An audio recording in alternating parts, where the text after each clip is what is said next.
Last में 1-2 दिन पहले, 3 दिन पहले ऐड हुए थे चैनल पे, उनका टोटल मिला के 71.4% है। अगर मैं आपका 10 दिन पहले अगर लास्ट के 10 दिन के बच्चों को अलग कर दूं ना, तो फिर हम पीछे का तो कम से कम 95% बच्चे पास ही हो गए हमारे सारे के सारे। तो ये रिजल्ट है आपका, अब आप देख सकते हैं।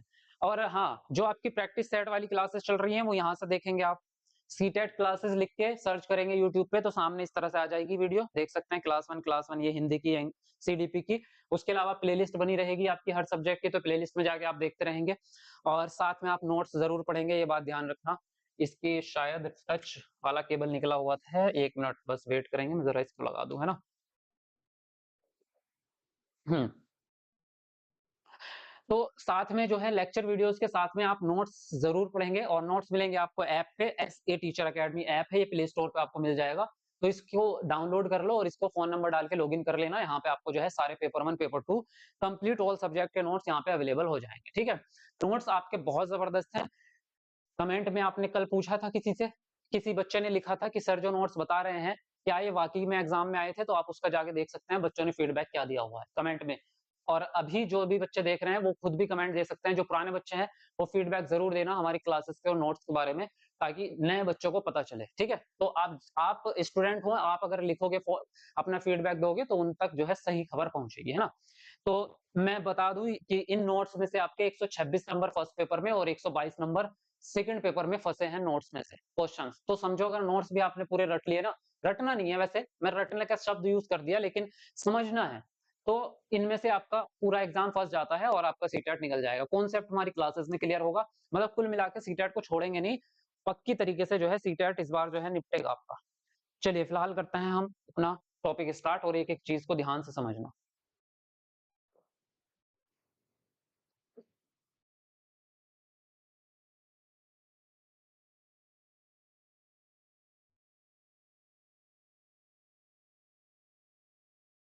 देखो, तो सबसे पहले बेसिक्स से स्टार्ट करेंगे हम। अगर बात करें तो बाल विकास से ही स्टार्ट करेंगे। तो बाल विकास क्या होता है, विकास क्या होता है पहले तो, है ना, यानी कि डेवलपमेंट क्या होता है आपका।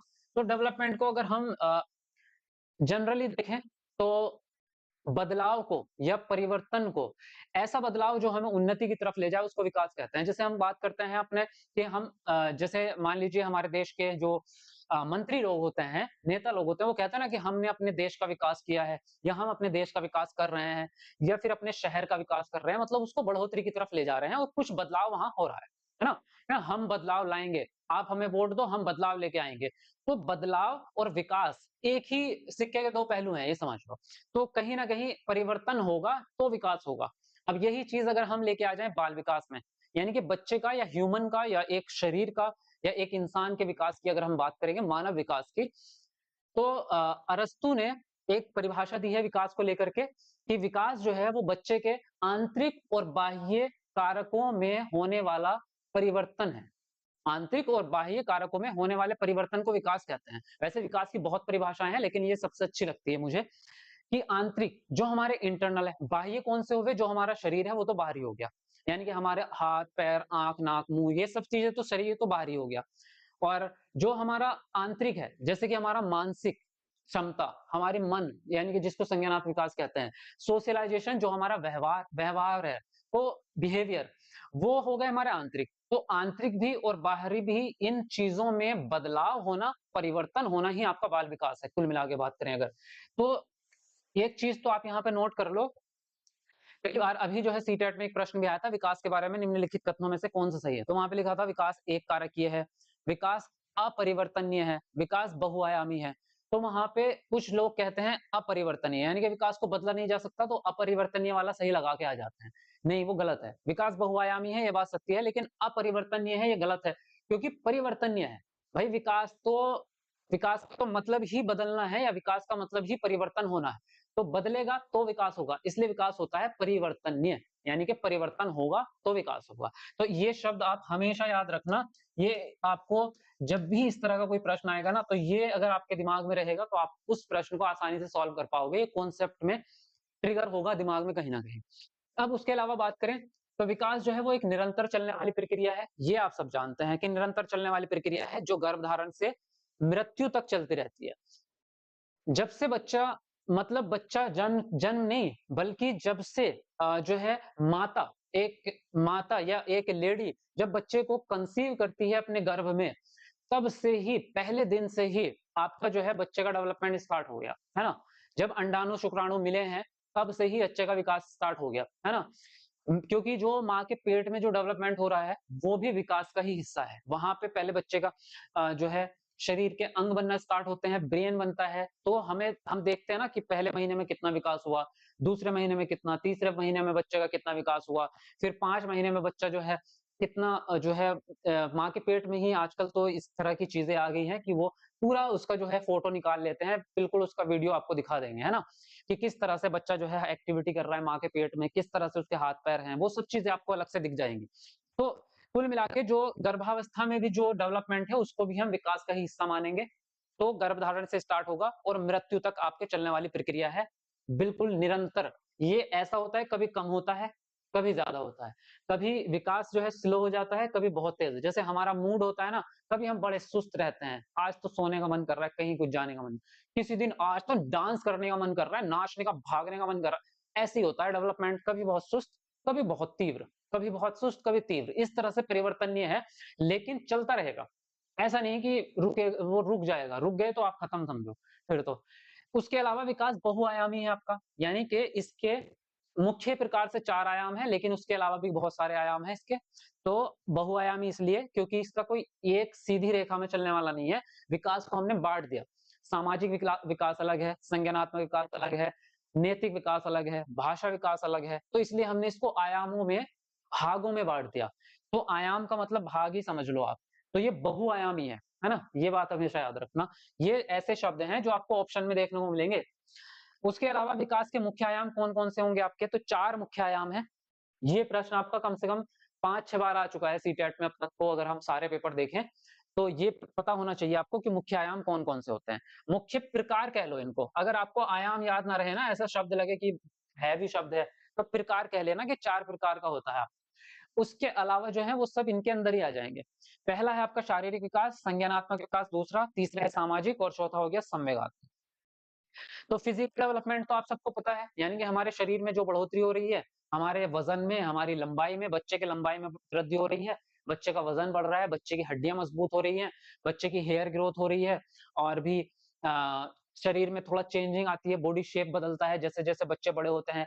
लड़कियों में फिजिकली चेंजिंग आती है, लड़कों में भी आती है, दाढ़ी मूछें आने लगती हैं जब बच्चा थोड़ा बड़ा होगा, और बड़ा होगा तो उसके कंधे चौड़े होने स्टार्ट हो जाएँगे, शरीर में परिपक्वता दिखेगी। तो वो सब चीज़ें एक शारीरिक विकास का ही हिस्सा है। अभी आगे पढ़ेंगे हम, विकास की अवस्थाएँ में कौन-कौन सी अवस्था में क्या-क्या विशेषता है, वो भी मैं आपको बताऊँगा अभी। तो फिजिकल डेवलपमेंट तो ये हो गया आपका। दूसरा है आपका कॉग्निटिव डेवलपमेंट। बेसिकली जो मानसिक प्रक्रियाएँ हैं, यानी कि हमारे दिमाग से रिलेटेड जितने भी काम हैं, वो सारे संज्ञानात्मक विकास से संबंधित होता है। अब ये संज्ञान शब्द का मतलब अगर आप सीधा भी समझना चाहें ना, संज्ञान का मतलब होता है समझ आपकी, यानी कि अंडरस्टैंडिंग, कुल मिला के आपकी बात यही है। तो जितनी भी आपकी समझ से या आपके दिमाग से, मन नहीं मानसिक, सॉरी, मानसिक क्षमता से संबंधित आपका सोचना, आपका क्या कहें, आपकी स्मृति हो गई कि आपकी याददाश्त कैसी है, या फिर आपकी रुचि भी, आप किस तरह की चीज़ें पसंद करते हैं, वो भी इसी में आ जाती है। और भी जैसे कि आपका प्रॉब्लम सॉल्विंग, किस तरह से आप जो है किसी चीज़ को सॉल्व करना चाहते हैं, आपकी तार्किकता, आपका क्या लॉजिक है, ये सारी की सारी जितनी भी ऐसी क्षमताएँ हैं जो ब्रेन से रिलेटेड हैं, वो सारी संज्ञानात्मक विकास का हिस्सा हैं। तो संज्ञानात्मक विकास अपने आप में एक बड़ा व्यापक क्षेत्र है, ये कोई छोटी चीज़ नहीं है, व्यापक है। आगे-आगे पढ़ते रहेंगे, अभी तो बहुत लेक्चर आएँगे। सामाजिक विकास हो गया आपका सोशल डेवलपमेंट, जैसे जैसे कि आप अपने कम्युनिटी में, इस दुनिया में, अपने समाज में किस तरह से रहना चाहते हैं। आपके समाज में कुछ नियम बने होते हैं कि ये नियम, ये काम सही है समाज के हिसाब से और ये गलत है। जैसे कि चोरी करना आपका गलत है, तो सामाजिक विकास अगर बच्चे का नहीं होगा तो उसे पता ही नहीं होगा भी चोरी करना गलत है, या किसी को गाली देना गलत बात होती है, ये पता ही नहीं होगा अगर उसका सामाजिक विकास नहीं हुआ, है ना? तो सामाजिकता सिखाई जाती है समाज के द्वारा ही, माता-पिता के, स्कूल के, टीचर के, लोगों के, पड़ोसियों के द्वारा ही सामाजिक विकास होगा। कुल मिला के समाज में किस तरह से हमें रहना है, एक अच्छा व्यक्ति बन के, वही सामाजिक विकास है। संवेगात्मक विकास हो गया आपका इमोशनल डेवलपमेंट। इमोशंस और इमोशनल डेवलपमेंट दोनों अलग चीजें हैं, क्योंकि इमोशंस तो नेचुरल होते हैं, इमोशंस तो जानवरों में भी होते हैं भाई, जानवर भी ऐसे हैं जो रोते भी हैं, और जानवर ऐसे हैं जो हमला करते हैं आपके ऊपर, उनको गुस्सा भी आता है। तो अगर आपने उनको छेड़ा तो वो आपको खा जाएंगे। सांप के पर अगर आपका पैर रखा गया वो आपको डस लेगा। शेर के आगे अगर आपने आंखें दिखा दी तो शेर आपको कर देगा, है ना? तो उनका इमोशंस के ऊपर कंट्रोल नहीं है। वो पूरा प्रतिवर्त रूप से ही अपने इमोशंस का इज़हार करते हैं, वो नेचुरल तरीके से करते हैं। लेकिन मनुष्य, एक ह्यूमन अपनी नेचुरल रूप से अपने इमोशंस का इज़हार नहीं कर सकता, यही इमोशनल डेवलपमेंट है। कहते हैं ना, मैं इमोशनली मैच्योर नहीं हूँ, मैं पागल हूँ, मैं तो किसी भी लड़की को देख के उसके सामने रो जाता हूँ। अब लड़की कहेगी कि मुझसे तो कुछ देखा नहीं जाता, कोई मेरे से आके कुछ भी बोल दे और मेरा बेवकूफ बना के चला जाएगा वो। तो इसका मतलब इमोशनल डेवलपमेंट नहीं हुआ आपका। इमोशंस अलग हैं, इमोशनल डेवलपमेंट अलग है। यानी कि अपने इमोशंस को किस तरह से यूटिलाइज करना है। मान लीजिए मुझे रोना आ रहा है, तो मैं नहीं रो सकता ना हर किसी के सामने। ऐसा नहीं ना कि मैं सड़क पे किसी पब्लिक के सामने रो लूंगा, मैं अपनी माँ के सामने रो लूंगा, मैं अपनी बहन के सामने रो सकता हूँ, है ना? लेकिन ऐसा तो नहीं है ना कि मैं सड़क पे जाके किसी के सामने भी रोने लग जाऊंगा। उसी प्रकार से अगर मुझे गुस्सा आया, तो सड़क पे अगर मुझे कहीं पे गुस्सा आया तो इसका मतलब ये नहीं मैं सामने वाले को थप्पड़ मार दूंगा। मुझे पता है भाई वहां पे अगर कुछ किया तो पूरा हंगामा मच जाएगा और पुलिस भी आ सकती है, कुछ भी हो सकता है, तो मुझे वहां पे अपने इमोशंस पे कंट्रोल रखना है। ये है इमोशनल डेवलपमेंट, कि अपने इमोशंस को, अपने संवेगों को कहाँ पे दर्शाना है, कहाँ पर नहीं दर्शाना है, किस तरह से उनका इस्तेमाल करना है फिलहाल। तो ये है बेसिक। अब आगे अगर बात करें हम, अभी इनके बारे में पूरा अलग-अलग भी वीडियो लाऊंगा मैं, तो कौन सी स्टेज में बच्चा कितनी उम्र में कौन से डेवलपमेंट दर्शाता है, उसको हम जो है एक-एक तरीके से अलग-अलग वीडियो में पढ़ेंगे, है ना? अब बात करें हम नेक्स्ट, बाल विकास की अवस्थाएं, स्टेजेस कौन-कौन सी है, यानी कि जो बच्चा जन्म से और बड़ा हो रहा है तो किस किस अवस्था में बांटा गया है, वो क्या है? पहली अवस्था तो गर्भधारण है, जिसको हम गर्भावस्था कहेंगे। ये तो आपका प्रेगनेंसी होगी, यानी कि जन्म से पहले की, है ना? ये तो जन्म से पूर्व हो गया आपका, जन्म से पहले। देखो जिस तरह से ये बच्चा दिख रहा है, मतलब आपको कि किस तरह से एक बच्चा जो है धीरे-धीरे बड़ा हो रहा है और वो वयस्क व्यक्ति बन जाएगा, है ना? दूसरी अवस्था क्या है आपकी? शेष अवस्था है। शेष अवस्था होती है आपकी जन्म से स्टार्ट होगी। मैं इसका कलर चेंज करता हूँ, है ना? ये ब्लू ब्लू मैच हो रहा है थोड़ा सा।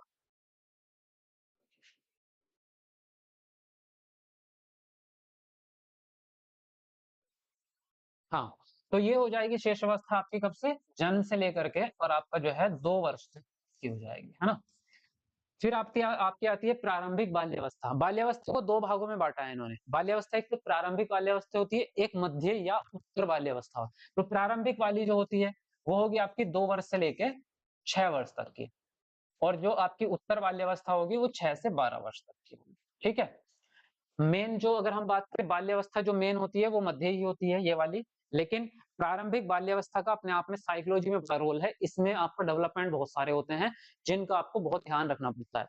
किशोर अवस्था आपकी 12 साल से 18 साल हो जाएगी।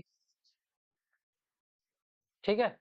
और एडल्टहुड आपका जो हो जाएगा ये 18 के बाद जो है फिर मृत्यु तक का ये एडल्टहुड ही रहता है, वयस्क अवस्था।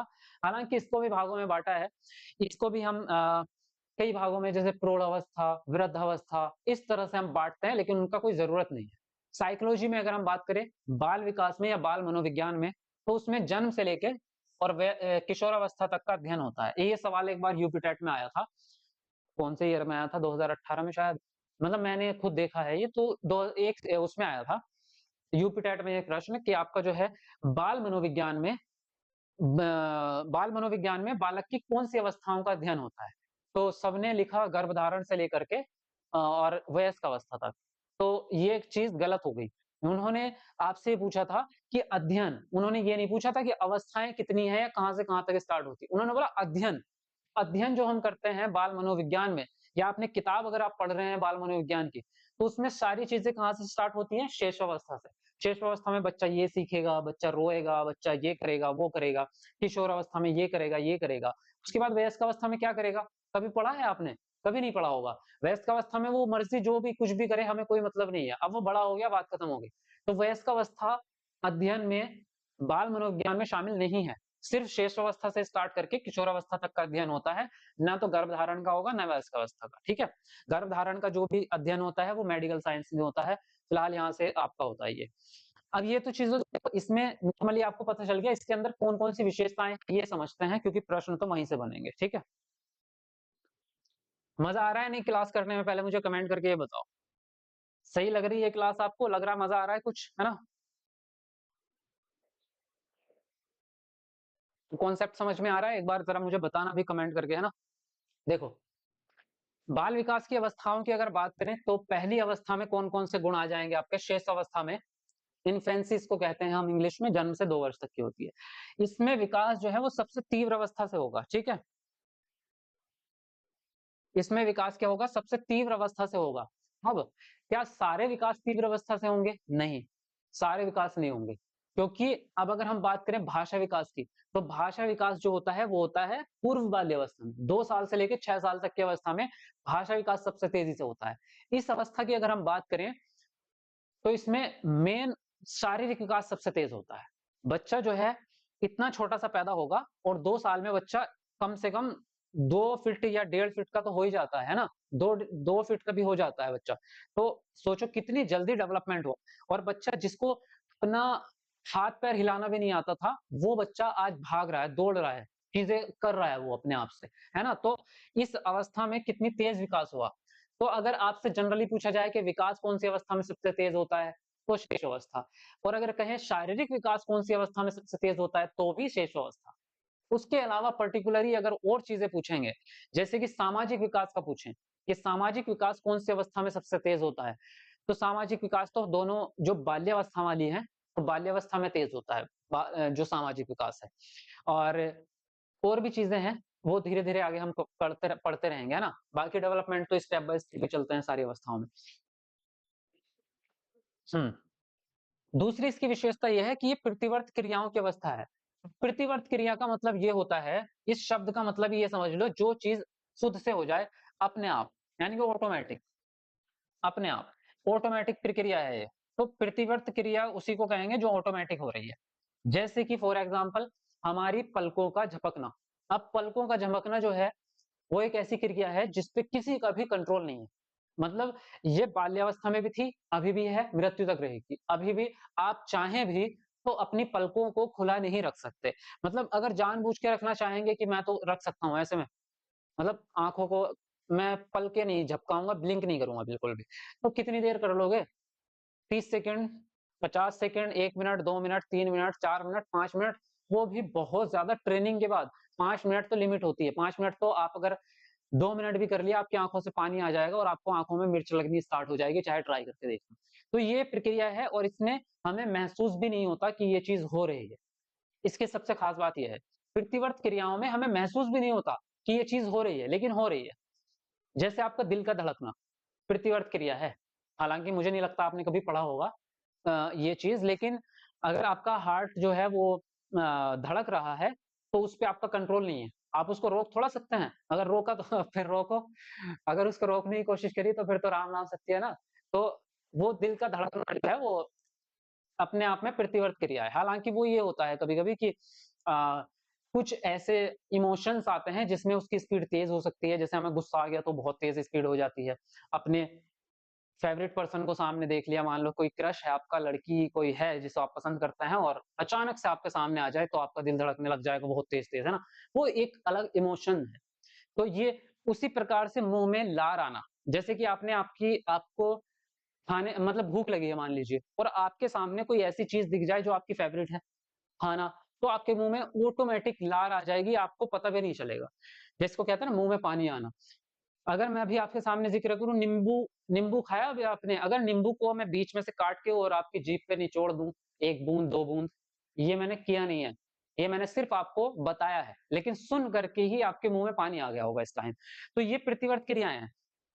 अब क्या होता है कि बड़े व्यक्तियों में तो कुछ ही होती हैं, थोड़ी-सी होती हैं, लेकिन बच्चों में जो शिशु है आपका, शिशु में सारी ही प्रक्रियाएँ प्रतिवर्त हैं। उनका सबसे पहली प्रतिवर्त क्रिया होती है आपका चूसना। सबसे पहली प्रतिवर्त क्रिया की बात करेंगे तो चूसना। ये आपका जो है पहली प्रतिवर्त क्रिया है जो जन्म के समय ऑलरेडी रहती है। क्योंकि अगर ये नहीं हुआ तो बच्चा जो है दुग्धपान नहीं कर पाएगा, ब्रेस्ट फीडिंग नहीं कर पाएगा और उसको वो माता का दूध नहीं पी पाएगा, तो उसका जीवन आगे नहीं बढ़ेगा। तो ये उसके लिए ईश्वर ने मतलब ये ऑलरेडी प्रक्रिया उसके अंदर दी है कि वो ये क्षमता उसके अंदर रहे और वो अपने जीवन के लिए अपना भोजन ग्रहण कर सके। और ये प्रतिवर्त क्रिया जो है सबसे पहली है। अगर आपसे कभी पूछा जाए दुनिया की सबसे पहली प्रतिवर्त क्रिया कौन सी है, तो यही है सबसे पहली। उसी प्रकार से आपका जो है, अगर हम बात करें उनके जो है मटेरियल जो हमारा होता है, जो भी हम खाते हैं, जो भी वो विसर्जन की बात करें, चाहे वो पोटी करना हो, चाहे आपका मूत्र हो, वो सारी चीजें भी क्या है, बच्चे की प्रतिवर्त है। बच्चे का उस पर कोई कंट्रोल नहीं है, हमें तो कंट्रोल रहता है। अगर हमें लगा भी है तो हम तो कंट्रोल रखते हैं ना, कि भाई अगर हम किसी मीटिंग में हैं और हमें सूसू आ गया तो करेंगे थोड़ा। हम ये सोचेंगे ना कि भाई मीटिंग खत्म हो जाएगी, चाहे 1 घंटा लगे 2 घंटा लगे, कंट्रोल रखते हैं, हमारी मर्जी की बात है वो, है ना। लेकिन बच्चे की कोई मर्जी नहीं है उस पर। बच्चा तो जहां पड़ा है, चाहे किसी की गोद में है, चाहे घर पे कहीं कहीं भी, भाई राजा है वो। तो ये है आपकी प्रतिवर्त क्रियाएं, कि सारी की सारी क्रियाएं जो है वो ऑटोमेटिकली चलती रहती है, उसका अपना कोई कंट्रोल नहीं है। ठीक, चलिए उसके अलावा ज्ञान इंद्रियों द्वारा सीखना होता है। ज्ञान इंद्रिया कौन सी है हमारी, हमारा हाथ टच हो गया, हमारा देखना हो गया, और जो खाना है उसमें टेस्ट आ जाएगा जीभ आपका। तो कुल मिला के जो है देख करके और छू करके ही चीजों को सीखता है, और वो मानसिक रूप से नहीं सीखता। मतलब ऐसा नहीं है कि अगर आपकी बात करें बड़े व्यक्ति की, तो मैं बोल करके अगर आपको कोई बात बताऊं तो आप उस चीज को सीख जाएंगे। अगर मैंने आपसे कहा कि भाई एक जो होता है, अगर आपके हाथ पे पेट्रोल लगा हुआ है, मान लीजिए आपने हाथ में अभी पेट्रोल आपके हाथ में लगा है, तो आपको गैस नहीं जलाना। ये बात आपको पता है ना, या मैं आपको बता रहा हूँ आप समझ जाएंगे। आप बच्चे को बताएंगे वो नहीं समझेगा, क्योंकि उसका मेंटल डेवलपमेंट हुआ ही नहीं है, उसका कॉग्निटिव डेवलपमेंट हुआ ही नहीं है। मानसिक रूप से कुछ नहीं सीखता वो सिर्फ करके सीखता है। वो उसको छू लेगा, गर्म पतीला रखा है, आग का कोयला है, उसको कोयले को उठा के मुंह में डाल लेगा, जब पता चलेगा ना कि हाथ जला है तब सीखेगा। तो कुल मिला के ज्ञान इंद्रियों से सीखता है, वो सुन करके देख करके नहीं सीखेगा वो। तो वो हाथ से छू करके और उसी प्रकार से सीखेगा, वो ज्ञान इंद्रियों के द्वारा ही सीखेगा बच्चा।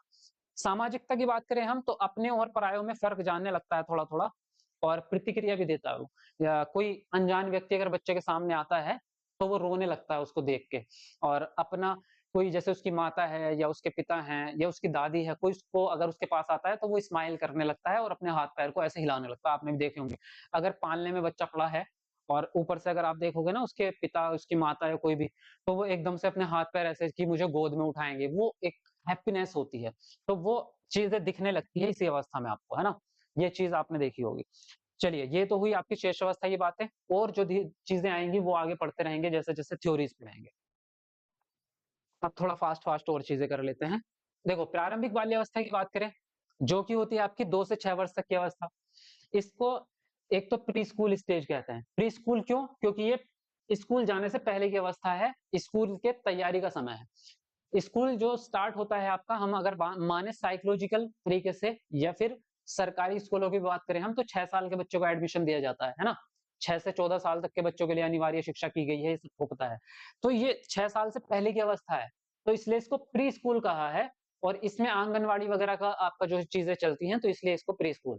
खिलौने में रुचि होती है, बच्चे को खिलौने खेलना, खिलौनों के साथ में खिलौनों को पहचानने भी लगता है, ये चीजें उसमें आ जाती हैं। शिक्षकों द्वारा तैयारी का समय, यानी कि जो आंगनवाड़ी में बच्चों को हम भेज रहे हैं, या प्री स्कूलिंग जो एक आजकल स्कूल भी चल रहे हैं, प्राइवेट फॉर्म्स की बात करें तो प्राइवेट स्कूल चलते हैं जो स्कूल से पहले वाली एजुकेशन देते हैं, प्री स्कूल वाली।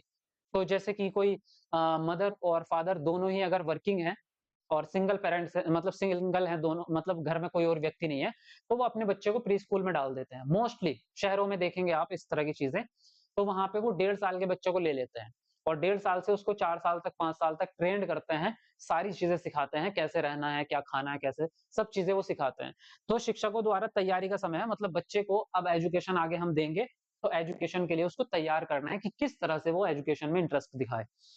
भाषा विकास की सबसे संवेदनशील अवस्था है ये मैंने अभी थोड़ी देर पहले भी आपको बताया था। बच्चे का 85% भाषा विकास आपका जो है इस अवस्था में हो जाता है। मतलब स्टार्टिंग तो शेष अवस्था से ही हो जाती है, ऐसा नहीं शेष अवस्था खाली जाएगी। उसमें बच्चा बैबलिंग करता है, बैबलिंग के बाद जो है एक एक शब्द बोलना स्टार्ट करता है, वाक्यांश बोलना स्टार्ट करता है, पूरे सेंटेंस भी बोलना स्टार्ट कर देता है। 2 साल का बच्चा बात करना सीख जाता है। 2 साल का बच्चा जो है ना, शेष अवस्था में ही बोलना सीख जाता है। लेकिन हम सिर्फ बोलने की बात नहीं कर रहे, हम कर रहे हैं डेवलपमेंट की। डेवलपमेंट मतलब ये होता है कि अलग अलग स्थितियों में बच्चा अपनी बात दूसरों तक रख पाए। जैसे कि अगर एक 2 साल का बच्चा है, तो वो दुकान पे जाके तो चीज़ नहीं खरीद सकता ना अपने खाने के लिए, लेकिन माता-पिता से कह सकता है कि मुझे कुछ खाना है। तो लेकिन 6 साल का बच्चा अगर होगा, तो 6 साल तक बच्चा जाके अकेले ही जाके दुकान से सामान खरीद के ले आएगा, अगर आप देखेंगे तो। तो भाषा विकास जो है, वो भाषा विकास जहाँ पे परफेक्टली बच्चा भाषा का इस्तेमाल करने लग जाए, अपनी मातृभाषा का, तो वो इस अवस्था में करने लगता है। इसीलिए हम कहते हैं कि बच्चा स्कूल आने से पहले ही अपनी मातृभाषा से परिपूर्ण होता है, क्योंकि 6 साल से पहले ही वो सीख चुका है पूरी मातृभाषा, 85% डेवलपमेंट हो चुका है। तो इसीलिए हम कह रहे हैं कि स्कूल जाने से पहले ही बच्चा मातृभाषा सीखा हुआ होता है। उसके अलावा बात करें, उत्सुकता इनमें बहुत ज़्यादा होती है, मतलब नई चीज़ों को जानना, जिज्ञासा, उत्सुकता, प्रश्न पूछता है आपसे बहुत ज़्यादा। घर में भी आपको परेशान कर देगा, मम्मी ये छिपकली दीवार पे क्यों टंगी रहती है? ये ज़मीन पे क्यों नहीं रहती? तो वो कहेंगे उनको वहीं रहना है। वहाँ क्यों रहना है उनको? मतलब इनके पैरों में क्या चुंबक लगी हुई है? दीवार में कैसे चिपकी हुई है? पेड़ की पत्ती हरी ही क्यों है? हरी क्यों है? वो लाल क्यों नहीं है? फूल का रंग लाल क्यों है? वो पीला क्यों नहीं है? आप मम्मी आप घर से बाहर मतलब आप जो है जॉब करने क्यों नहीं जाती हो? पापा खाना क्यों नहीं बनाते हैं? मतलब दुनिया भर के इतने ज़्यादा सवाल बच्चे करते हैं ना इस अवस्था में कि आप जवाब देते-देते थक जाओगे, उनके सवाल खत्म नहीं होंगे। ये चीज़ रहती है इस अवस्था में और ये जारी रहता है अगली अवस्था में। बाल्यावस्था में भी ये चीज़ें खत्म नहीं होती है, जिज्ञासा वगैरह सब रहती है, लेकिन स्टार्टिंग यहीं से हो जाती है। उसके अलावा जीववाद और आत्म केंद्रिता। तो जीववाद तो वो होता है आपका जब आप किसी निर्जीव चीज़ को जीवित समझ लें। किसी निर्जीव चीज़ को जो गतिमान है या आपके ऐसे काम से रिलेट कर रही है कि आपको लगे कि ये चीज़ काम आ रही है, तो उसको वो जीवित समझ लेंगे। जैसे हेलीकॉप्टर है, वो उड़ रहा है, तो वो गतिमान है। बच्चा देख के बोलेगा कि ये कोई ना कोई जीवित प्राणी है या कोई बड़ा पक्षी है, इसीलिए ये उड़ रहा है। इसी प्रकार से पंखा आपके घर का, पंखे को भी वो जीवित समझ लेगा क्योंकि वो घूमता है, वो गतिमान है। तो गतिमान चीज़ों को, निर्जीव चीज़ों को जीवित समझ लेना, ये होता है आपका जीववाद जो कि आता है आपका प्रारंभिक बाल्यावस्था में। और जीन पियाजे के सिद्धांत के हिसाब से बात करें तो दूसरी अवस्था में आ जाता है पूर्व संक्रियात्मक अवस्था में और पूर्व संक्रियात्मक अवस्था भी 2 से 7 साल ही होती है, यानी कि 2 से 6 साल के पैरेलल होती है। इसीलिए ये अवस्था जीन पियाजे ने भी इसको उसी अवस्था में डाला है। उसके अलावा आत्म केंद्रिता। आत्म केंद्रिता का मतलब ये होता है कि पूरी दुनिया मेरे दृष्टिकोण से चले या पूरी दुनिया मेरे हिसाब से चले। अब इसमें यही लगता है आपको कि जो मैं सोचता हूँ वो सही है, बाकी सारी दुनिया जाए भाड़ में। इसमें अवस्था में बच्चा ऐसे सोचता है। जैसे अगर हम बात करें तो जैसे शादियों में जाते हैं, तो जो किशोर लोग होते हैं मतलब जो नए-नए लड़के जवान हुए होते हैं या नई-नई लड़की जवान होती है, तो वो उनको ऐसा लगता है कि जैसे हम शादी में जा रहे हैं ना, तो पूरे ब्रह्मांड के लड़के मुझे ही देख रहे हैं। मतलब मैं ही हूँ क्वीन एलिज़ाबेथ, तो वो ये वाली फीलिंग उनके अंदर रहती है। तो इतना ज़्यादा सज-धज के सब चीज़ें और अपने आप को बन-ठन के कि देख वो भी मुझे देख रहा है, देख वो वाले 4 भी मुझे देख रहे हैं। हालाँकि वो चाहे नहीं देख रहे हों उनको, लेकिन उनको लगेगा ऐसा ही कि सारी दुनिया मुझे देखने आएगी शादी में। मतलब शादी तो जिसकी हो रही है दूल्हा-दुल्हन वो तो बेवकूफ़ है, लोग तो मुझे देखने आएँगे। तो वो चीज़ें हैं, ये आत्म केंद्रिता है। अब इस अवस्था में यही होता है। मतलब वो तो एक अलग अवस्था है, वो स्वायत्तता का भाव है, वो अभी मैं पढ़ाऊँगा आपको आगे। लेकिन एक एग्ज़ाम्पल था वो आत्म केंद्रिता का। तो ये जो इस अवस्था में वाली आत्म केंद्रिता है, ये अपने दृष्टिकोण को सही मानेंगे। जैसे अगर इन्होंने कह दिया ना आपसे कि फॉर एग्ज़ाम्पल इसको कैसे डिफाइन कर सकते हैं? जैसे कि इन्होंने बोल दिया अगर आपसे कि मैं उड़ सकता हूँ या इनका जो गुड्डा-गुड़िया है, जो जो खिलौने होते हैं इनके पास, तो ये अपने गुड़िया से बातचीत करते हैं कि बताओ आज आपको क्या खाना है? और उसको खाना भी खिलाएँगे, लो खाना खाओ। तो ये आपसे कहेंगे कि मेरे गुड़िया जो है वो मुझसे बात कर रही है और वो कहेगी कि गुड़िया ने मुझे ये बोला है कि वो दुखी है, वो सैड है। तो ये बातें जो वो कर रहे हैं, उनके दृष्टिकोण से ये है कि उनकी गुड़िया उनसे बात करती है। अब आप चाहे मना करो, चाहे कहो कि वो जीवित नहीं है, चाहे आप कहो कि वो बात नहीं कर सकती, आप जाओ भाड़ में, उनके हिसाब से तो करती है, उनकी बात हो गई पक्की। तो ये है आत्म केंद्रिता। अनुकरण मतलब दूसरे को, बड़े को देख-देख के सीखना, वो अनुकरण है। तो बड़ों को देख-देख के जो है कॉपी करते हैं बच्चे। जैसे कि आप देख सकते हैं कि अ लड़कियाँ भी या जो बच्ची होती है छोटी, वो अपने माता-पिता को देखती है, माता को देखती है तो उसका मेकअप उठा के लिपस्टिक लगा लेती है, कभी यहाँ गाल पे। तो मतलब उसको देख कर के जो बच्चे होते हैं लड़के, वो अपने पापा को देखते हैं तो वो जो शेविंग क्रीम होती है वो लगा लेते हैं ऐसे, और तो वो अनुकरण है एक तरह से, है ना? वो चीज़ें आपने देखी होंगी, बच्चे नकल करके सीख ही रहे हैं। तो ये अवस्था हुई आपकी। उसके अलावा बात करें उत्तर बाल्यावस्था, जो आपकी कब है 6 से 12 वर्ष वाली। इसमें क्या होगा, ये उत्पादी या उद्यमी अवस्था है। उत्पादी का मतलब ये है शैतान के बाप। कहते हैं ना भाई मेरा बच्चा तो शैतान का भी अब्बा है, वो तो जीने नहीं देता, मेरी तो जिंदगी नरक कर रखी है, वो अवस्था है ये। मतलब आपकी नानी याद दिला दे, वो बच्चा इस अवस्था का, 6 से 12 साल तक का बच्चा। चीज़ें तोड़ना-फोड़ना, इधर-उधर कूदना, एक तो उसके अंदर नई-नई एनर्जी आई होती है। मतलब अभी उसने जो है नई चीज़ें सीखी हैं और बॉडी एकदम एक्टिव है बच्चे की, तो सारी दुनिया नई है, उसको एक्सप्लोर करना है। चीज़ें तोड़ेगा, फोड़ेगा, कभी बाहर जाएगा घर से, कभी अंदर आएगा, कोई मतलब नहीं है उसको दुनिया क्या कर रही है। तो ये उद्यमी है, यानी कि उद्यम काटने वाली अवस्था, ये है वो। उसके अलावा प्रारंभिक स्कूली अवस्था कहेंगे इसको, क्योंकि प्राइमरी में बच्चे का एडमिशन होगा। इसको हम गिरोह अवस्था भी कहते हैं। गैंग एज, ये प्रश्न बहुत बार आ चुका है टेट में, और ये आपका टीचिंग जो वैकेंसीज वाला एग्जाम होते हैं उसमें भी पूछा जाता है कई बार कि गैंग एज कौन सी अवस्था होती है। तो कई बार तो वो देगा आपको उत्तर बाल्यावस्था, और कई बार सिर्फ बाल्यावस्था, खाली बाल्यावस्था होता है। तो आप बाल्यावस्था वाला ऑप्शन सही लगा देना। अगर आपको दोनों ही ऑप्शन दे दे, मान लो ये भी दे दिया, ये भी दे दिया, तो फिर उत्तर बाल्यावस्था लगाना, फिर ये मत लगाना, ठीक है? स्पेसिफिक देगा तो फिर ये लगाना, और अगर सिर्फ बाल्यावस्था दिया तो फिर ये लगा देना। ये गिरोह अवस्था होती है। कुल मिलाकर 6 से 12 साल तक की अवस्था गिरोह अवस्था, क्योंकि इसमें बच्चे अपनी टीम बिल्ड कर लेते हैं, अपने आस-पड़ोस दोस्त बनाएँगे, इधर-उधर जो भी जितने भी मोहल्ले में उनके कॉलोनी में लोग बच्चे रहेंगे उनकी एज के, सेम एज के, वो पूरा एक ग्रुप बना लेंगे और फिर वो साथ में खेलते हैं, साथ में क्रिकेट खेल रहे या कहीं भी जा रहे। उसके अलावा सृजनात्मकता बढ़ने लगती है इस अवस्था में, तर्क शक्ति इसमें आ जाती है आपकी। देखो तीसरी अवस्था आपने जीन पियाजे की पढ़ी होगी, उसमें तार्किक चिंतन स्टार्ट होता है जिसको हम मूर्त संख्या अवस्था कहते हैं। तो वो भी यही होती है ना 7 से 11, तो 7 से 11 इसके बीच की अवस्था है, मतलब इससे रिलेटेड है। तो ये चीजें इसके अंदर आ जाएंगी बच्चे के। लड़ाई झगड़ा भी बढ़ जाता है क्योंकि ग्रुप बना रहे हैं, गैंग बना रहे हैं भाई वो, हालांकि ये मिनी गैंग है, ये कोई आतंकवाद नहीं है। तो गैंग बना रहे हैं तो लड़ाई झगड़ा तो करेंगे, है ना? इधर एक ग्रुप, उधर अगर खेलते खेलते उसकी गेंद अगर पानी में चली गई तो वो उसको पीट देगा, वो इस तरह की चीजें। पढ़ने में भी बच्चा रुचि दिखाने लगता है इस अवस्था में, इसलिए ये एज इंपॉर्टेंट भी है आपकी, कि आप एजुकेशन के लिए बच्चे को बढ़िया माहौल दें, अच्छा वाला माहौल दें, है ना? चलिए, उसके अलावा बात करें, नेक्स्ट है आपका किशोर अवस्था। तो एडolescence और टीन एज इसको हम कहते हैं, ये होती है आपकी 12 साल से लेके 18 वर्ष तक की। ये सबसे जटिल अवस्था है, सबसे तनाव की अवस्था है। सबसे जटिल मतलब इसलिए कहा गया है इसको, कि सबसे ज्यादा टेंशन बिल्ड करने वाली, मतलब इसमें ऐसी-ऐसी चीजें होती है ना जो इंसान को जीने नहीं देती। कुल मिला के मैं बात करूँ, जैसे जब लड़कों की नई-नई मूछें निकलने स्टार्ट होती है ना, मतलब मैं खुद अपने अपना एक्सपीरियंस बता रहा हूँ कि उस अवस्था में ऐसा लगता है कि मेरे चेहरे पे बाल क्यों आ रहे हैं यार ये? मतलब बाल आना वो भी फेस पे, कितना बेकार लगता था। मतलब ऐसा लगता है कि यार मैं, और उसको साफ नहीं कर सकते आप। साली सबसे बड़ी मजबूरी ये है कि अगर आपने वो जो छोटे-छोटे बाल जब निकल के आ रहे हैं, अगर आपने उनको क्लीन किया तो आपके अब्बा, आपके पापा जो है लगा देंगे आपको जबरदस्त वाले, कि तुझे अभी से ही जो है शेविंग करनी है, वो चीज़ है। और हमें अच्छा लगता नहीं है। अब साथ की लड़की है, स्कूल में जाएँगे, क्लास में वो देखेगी, यार इसके तो बाल आ रहे हैं, अच्छा थोड़ा लगेगा। तो वो उसी तरह से चीज़ें होती हैं। और साथ में जैसे लड़कियाँ हैं, लड़कियों के भी क्या होता है, शारीरिक बदलाव होंगे उनके, है ना? शरीर में उनके चेंजिंग आएगी, जो लेडी बनने जा रही हैं वो, तो उनको भी थोड़ा अजीब फील होता है कि यार मेरे साथ ऐसा क्या हो रहा है, ये चीज़ें। उसके अलावा लड़कियों में आपका जो है आपका मासिक चक्र स्टार्ट हो जाता है आपका, तो उसमें भी जो है वो एक टेंशन बिल्ड करने वाली चीज़ है।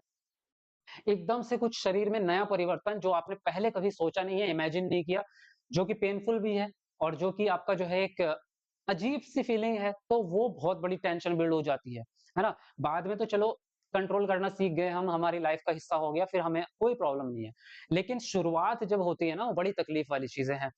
तो ये चीज़ें बहुत दिक्कत देती हैं यार, बहुत सारा दिमाग में हलचल मचती है, क्योंकि वो नई चीज़ें हैं, उसको एक्सेप्ट करना बड़ा मुश्किल काम है।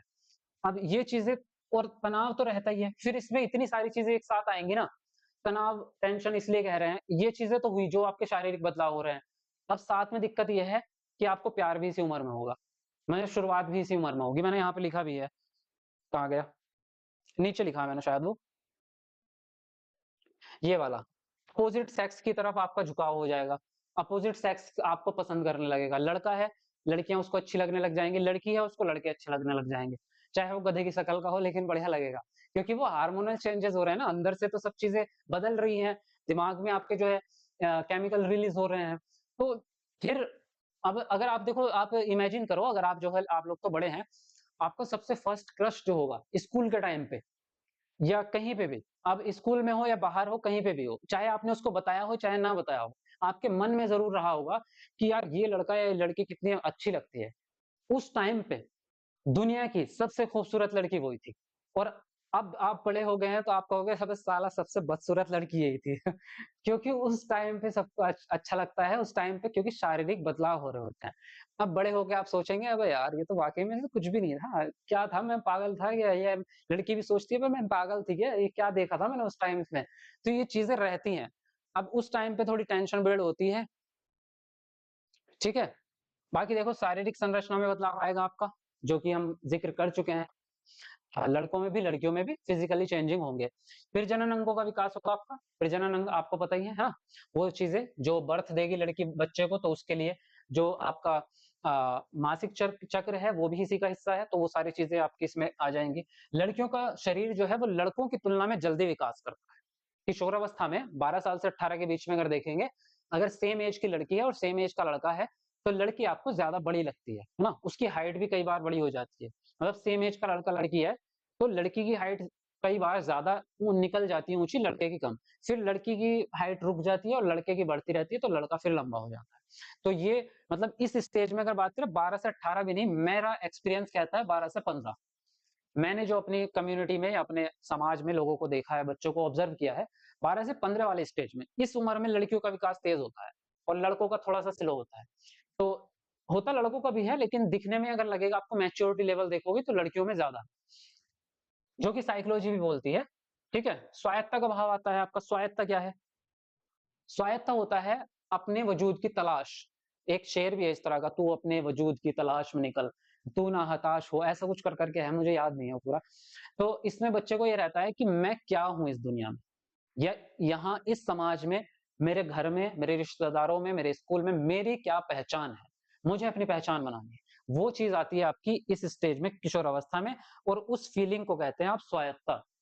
वहां पे होता है ना कि यार कुछ भी हो जाए, जो मेरी क्रश है उसके सामने टीचर मेरी पिटाई ना करे, चाहे कमरे में बंद करके मेरे पे लठ बजा ले, तू यार सब उसके सामने कुछ मत कहना, बस। तो ये मतलब वो रहता है ना। तो ये स्वायत्ता का भाव है कि मेरी इज्जत, मेरी रेस्पेक्ट, या मैं भी कुछ हूं, तो वो चीज आती है इस अवस्था में।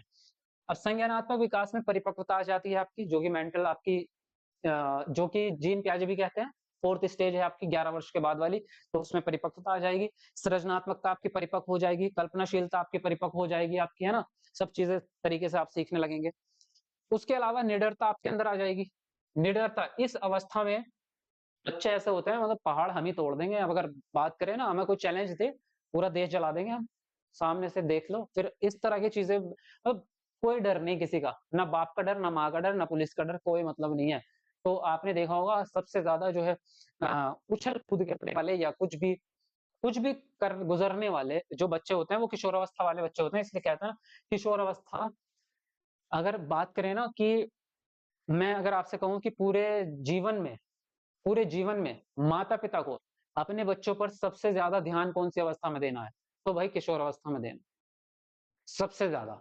यही अवस्था है जो आपको एक अच्छा इंसान बना दे या फिर आपको एक क्रिमिनल बना दे, यही अवस्था है। इसी अवस्था में सबसे ज़्यादा ध्यान रखना है। आप आगे चल के क्या बनेंगे, वो इसी अवस्था पे डिपेंड करता है। किशोर अवस्था बहुत ज़्यादा इम्पोर्टेंट है, क्योंकि डिस्टर्बेंस सबसे ज़्यादा इसमें है। संवेगात्मक अस्थिरता रहती है। संवेग मतलब इमोशंस आपके, बहुत जल्दी गुस्सा आ जाएगा, बहुत जल्दी दोस्ती कर लेंगे किसी से, बहुत जल्दी आप रो भी पड़ते हैं। तो संवेगात्मक परिपक्वता आपके अंदर नहीं होती। संवेग आपके जो है बहुत डगमगाते हैं, कभी कुछ होता है, कभी कुछ होता है, इस तरह की चीजें।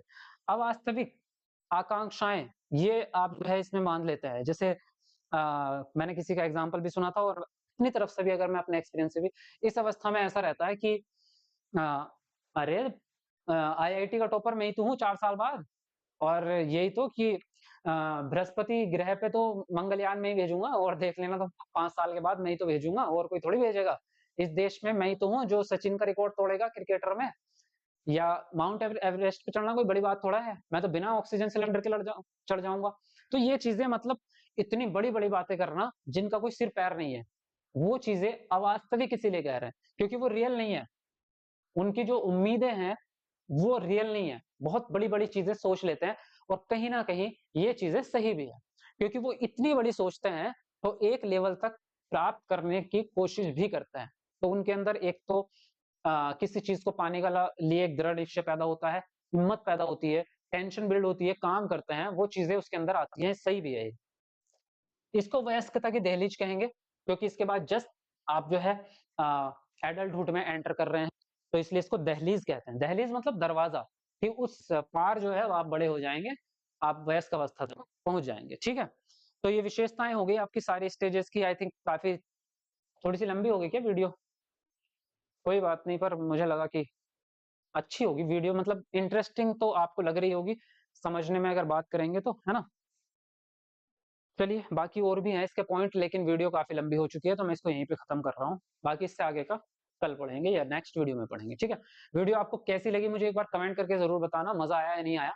और इसी तरह की चीज़ें हम आगे करेंगे और हर सब्जेक्ट को ऐसे बेसिक से ही लेके चलेंगे एक-एक टॉपिक को बिल्कुल इंटरेस्टिंग तरीके से, आसान भाषा में।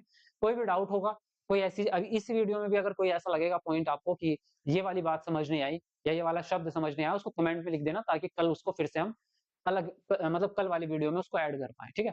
बाकी वीडियो को लाइक कर दो और शेयर कर दो और जितने भी नए हैं वो चैनल को सब्सक्राइब कर लो।